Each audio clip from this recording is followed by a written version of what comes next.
la clé de la porte rouge. Cependant, la voix publique avait fait connaître aux prêtres de quelle manière miraculeuse l'Égyptienne avait été sauvée.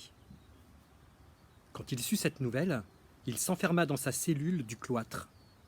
Il ferma sa porte à tous, même à l'évêque. Il resta muré de cette sorte plusieurs semaines. On le crut malade. Il l'était, en effet. Jean, son frère chéri, son enfant gâté, vint une fois à sa porte, frappa, jura, supplia, se nomma 10 fois. Claude n'ouvrit pas.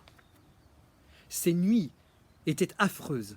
Depuis qu'il savait l'Égyptienne vivante, les froides idées de spectres et de tombes qui l'avaient obsédé un jour entier s'étaient évanouies et la chair revenait l'aiguillonner. Il se tordait sur son lit de sentir la brune jeune fille si près de lui.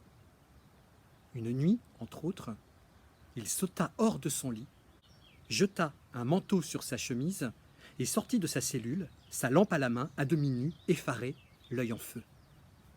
Il savait où trouver la clé de la porte rouge qui communiquait du cloître à l'église, et il avait toujours sur lui, comme on sait, une clé de l'escalier des tours.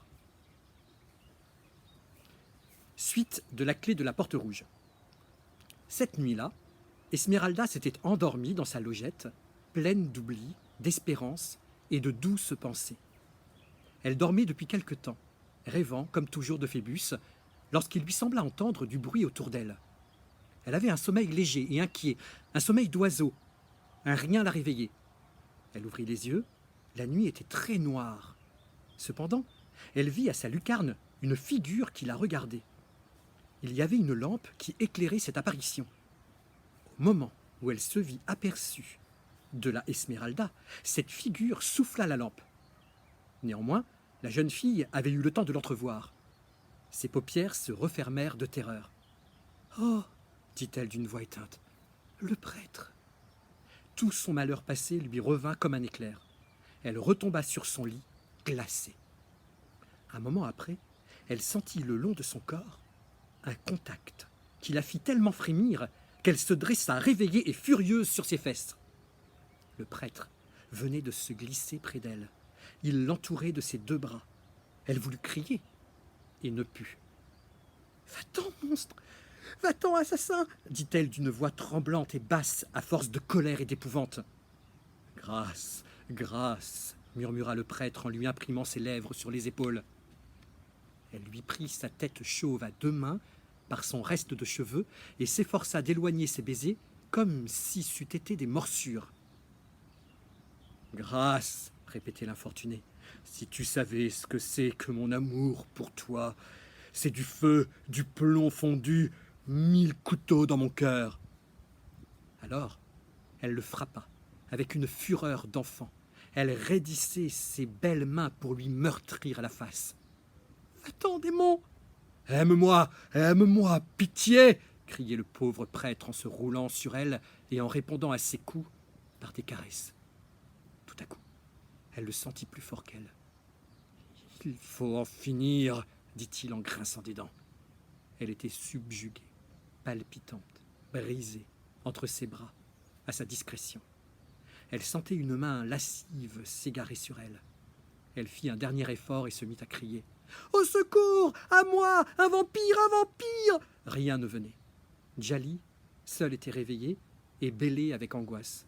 « Tais-toi !» disait le prêtre haletant.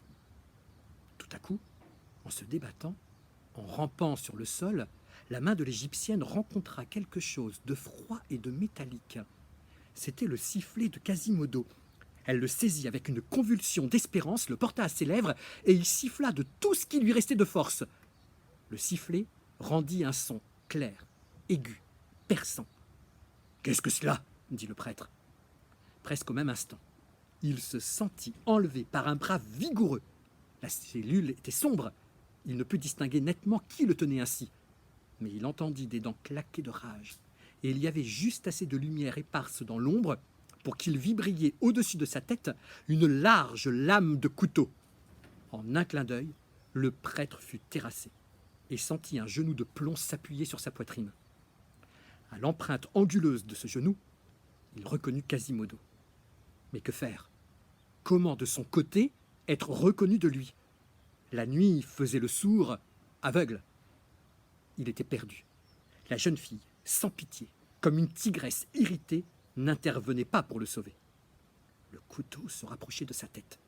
Le moment était critique. Tout à coup, son adversaire parut pris d'une hésitation. « Pas de sang sur elle !» dit-il d'une voix sourde. C'était en effet la voix de Quasimodo. Alors, le prêtre sentit la grosse main qui le traînait par le pied hors de la cellule. C'est là qu'il devait mourir. Heureusement pour lui, la lune venait de se lever depuis quelques instants. Quand ils eurent franchi la porte de la logette, son pâle rayon tomba sur la figure du prêtre. Quasimodo le regarda en face. Un tremblement le prit. Il lâcha le prêtre et recula. L'Égyptienne, qui s'était avancée sur le seuil de la cellule, vit avec surprise les rôles changer brusquement.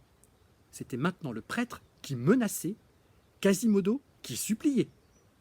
Le prêtre, qui accablait le sourd de gestes de colère et de reproches, lui fit violemment signe de se retirer. Le sourd baissa la tête, puis il vint se mettre à genoux devant la porte de l'Égyptienne.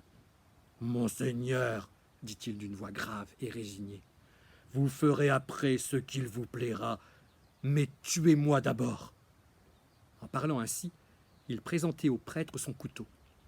Le prêtre, hors de lui, se jeta dessus. Mais la jeune fille fut plus prompte que lui. Elle arracha le couteau des mains de Quasimodo et éclata de rire avec fureur. « Approche !» dit-elle au prêtre. Elle tenait la lame haute. Le prêtre demeura indécis. Elle eût certainement frappé.